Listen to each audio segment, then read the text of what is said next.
మెదక్ జిల్లా వెల్దుర్తి మండలం హస్తాల్పూర్ గ్రామంలో నీటి సమస్యపై డిఆర్టీవీ న్యూస్ లో వచ్చిన కథనానికి అధికారులు ప్రజాప్రతినిధులు స్పందించారు. కాంగ్రెస్ పార్టీ నర్సాపూర్ నియోజకవర్గ ఇన్ఛార్జ్ ఆవుల రాజిరెడ్డి చొరవతో మంగళవారం ఆర్డబ్ల్యూఎస్ అధికారులు గ్రామంలో పర్యటించి సమస్య పరిష్కారానికి చర్యలు చేపట్టారు. గ్రామంలో 10 రోజులుగా త్రాగునీరు సరఫరా కావడం లేదంటూ తెలంగాణ రాష్ట్ర అవతరణ దినోత్సవం రోజు గ్రామస్తులు ఖాళీ బిందెలతో పంచాయతీ కార్యాలయం వద్ద ధర్నా చేపట్టగా స్పందించిన ఆవుల రాజిరెడ్డి తన సొంత ఖర్చులతో 60,000 రూపాయలతో మోటార్ని అందజేశారు. కాగా నేడు మోటార్ బిగించి ట్యాంక్లోకి నీరు సరఫరా చేశారు. ఈ సందర్భంగా సమస్య పరిష్కారానికి కృషి చేసిన ఆవుల రాజిరెడ్డికి గ్రామస్తులు ధన్యవాదాలు తెలిపారు.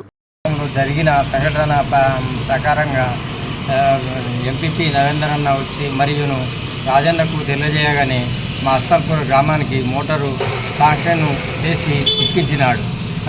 ఇప్పించినంత విషయంలో ఎందుకంటే పక్క విలేజ్లో కావడం వాళ్ళ మరియును ఈ విలేజ్ వాళ్ళు మా మీద ఎంత అర్జేసారో దానికి సహకారము అందించినందుకు మేము రాజన్నకు చాలా ధన్యవాదాలు తెలుపుతూ